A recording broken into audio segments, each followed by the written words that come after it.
Now, let me bring you to another key issue of which Kaduna is one of the epicenters, security. Recently, the state has been in the news for attacks of various types. And for many who are watching, especially from outside the state, there's a difficulty in identifying which one is pure criminality, as in people just robbing other people, and which one is religious or ethnic in orientation and so on. We just hear that people are being killed. What's the situation with that? Well, I think what is happening in Kaduna is a mix of all three. Okay, there is criminality, because we are experiencing rural banditry, kidnapping, cattle rustling, armed robbery. That the bandits use the ungoverned spaces, the jungles, the forests as launching pads, and because we have lots of forests in Kaduna, we are vulnerable. Okay, so there is that criminality. And a lot of this rural banditry is centered around a particular ethnic group. Okay, it's the Fulanis. Some say they are herdsmen and so on, but I argue that a herdsman cannot rob or kidnap because he cannot run faster than his cattle.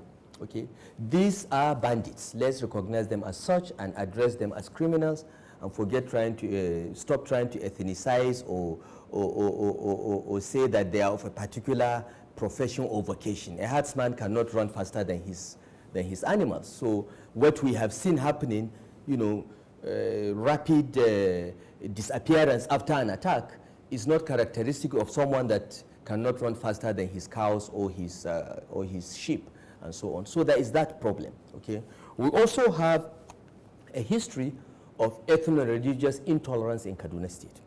Okay, the first time we had an ethno-religious crisis was in 1980 in Kasuwa Magani, where we recently had another outbreak. Just recently. Since then, we've had nearly 20 such outbreaks for various reasons. And what is unfortunate, what we found in Kaduna State when we took over, was that everything in Kaduna has become ethnicized or religionized, if there is any such word.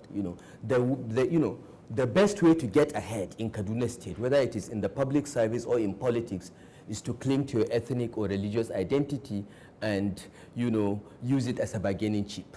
This has become the norm, and because we've had nearly 20 religious or ethno-religious outbreaks in this state without anyone ever being punished, it has led to a culture of impunity. People believe that when you have this crisis, you can kill your neighbor. Nothing happens. If someone is chasing your girlfriend and this kind of crisis breaks, that's the best time to go and kill him. Yes, because something like that happened actually during Ramadan in 20, where some carpenter who was not even a Muslim at the point was attacked over. So people in Kaduna have learned that, okay, I can, whenever there is this crisis, I can kill anyone, I can destroy property of the person I don't like, and get away with it. Get away with it because no one has ever been tried. What usually happens is that when this crisis break, we impose a curfew, we establish a commission of inquiry into why it happened, who are those involved, and we receive the report, we publish a white paper, and it's put in the drawer, and we move on.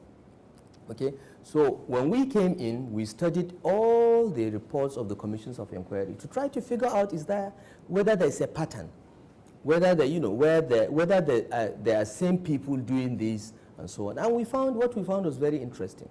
We found that most of the religious crises in Kaduna start as disputes between two people. If one of them happens to be of one ethnic group against another, then it becomes a communal problem, and sometimes it spreads across the state. If one of them is Muslim and the other is Christian, it tends to become a religious problem. So the Muslims take side with the Muslim, the Christians take side with the Christian, clashes, it spreads to the community and sometimes to the rest of the state. And anytime there is any judicial commission of inquiry, names are mentioned. This one did this one did that, and the recommendation always is the police should investigate and prosecute. Paul White paper says we accept the recommendation and nobody prosecutes. Nobody investigates and prosecutes. This has happened from 1980 till date.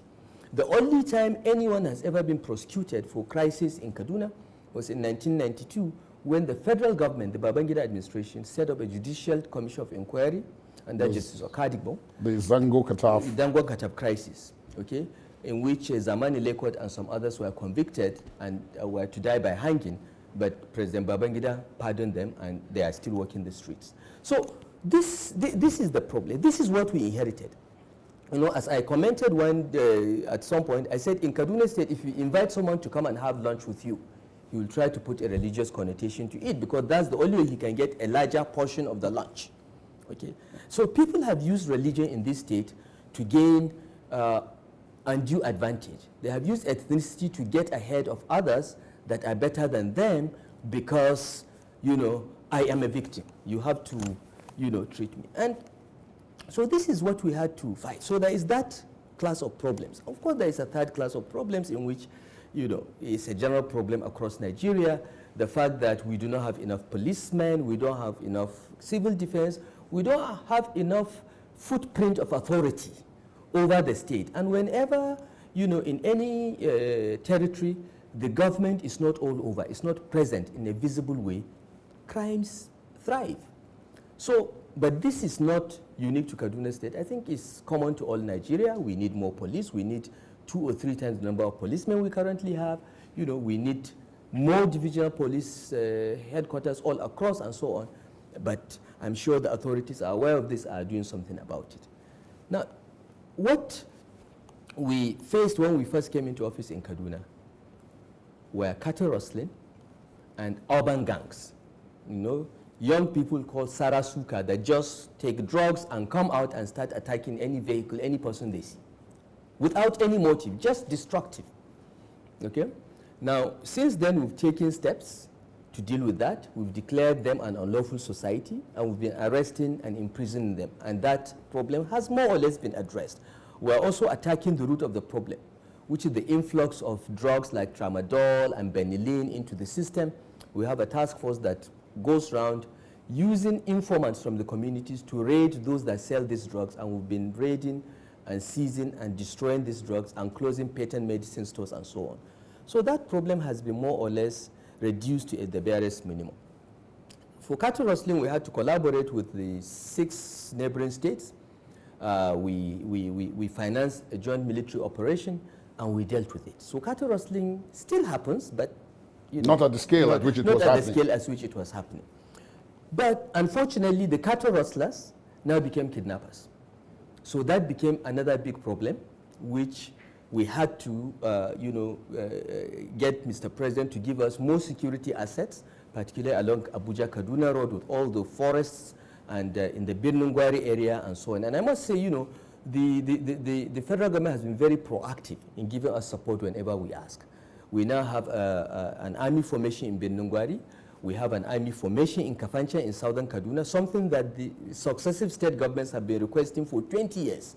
But this administration have, has done that, and there is going to be a second one in Kachia, close to Kaswa Magani, to address some of these pockets of insecurity. So to a large extent, you know, we have addressed the problem. But one thing that we're doing that is different from other administrations was we've never set up a commission of inquiry on any of these crises because we understand them.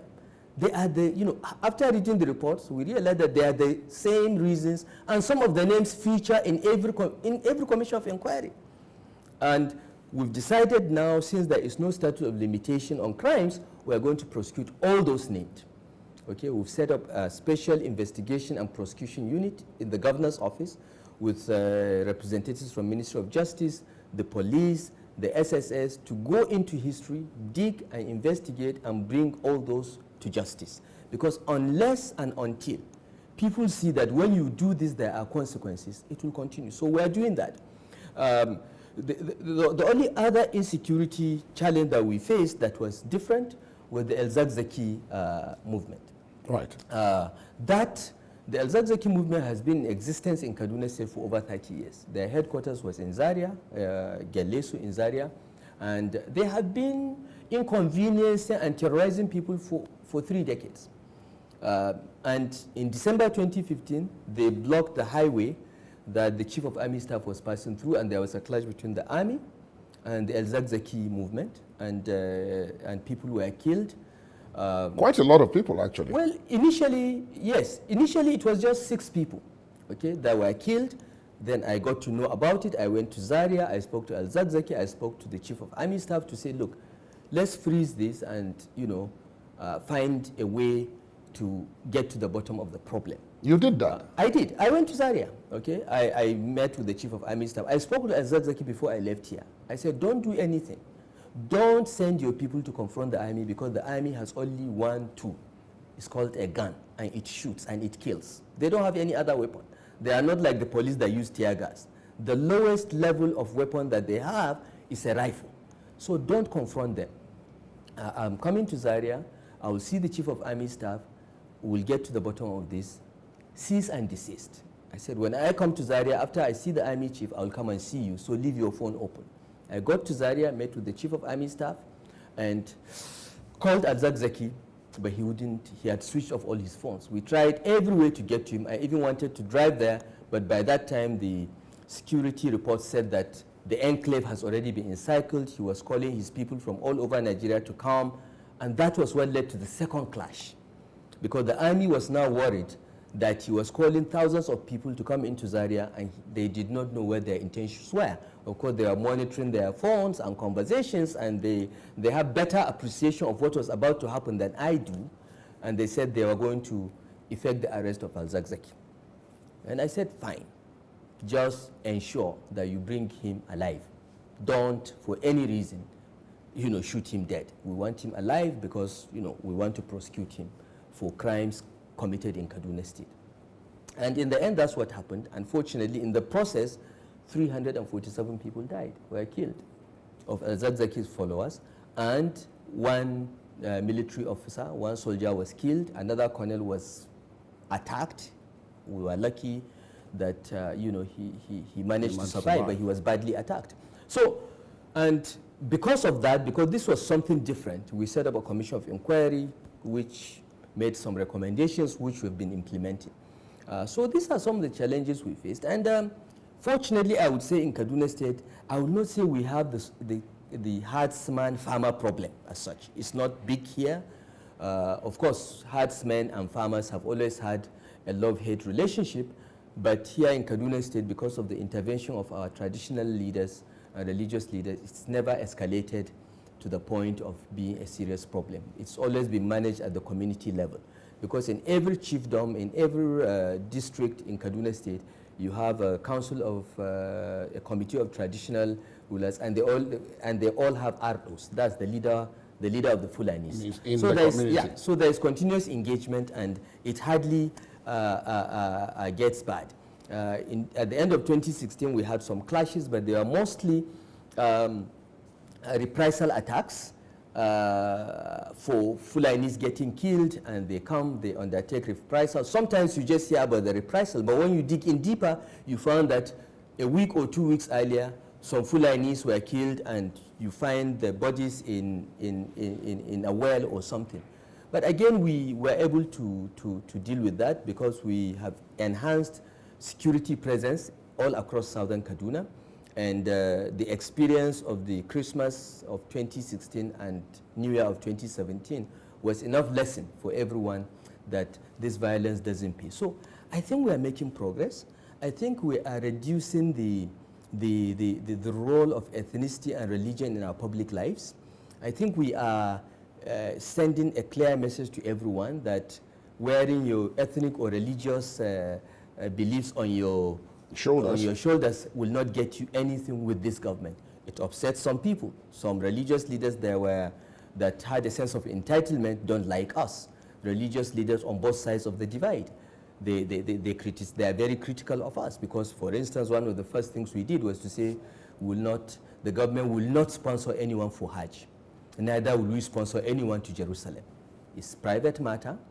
Yes, if we have X number of Kaduna State citizens going to Jerusalem, we'll have 2 or 3 officials go with them, all right, to look after them, provide welfare and so on, medical if they are of a large number. The same with Hajj. So yes, the government budgets small amounts of money, 50 million, for that. you know, because our officials we have to pay for.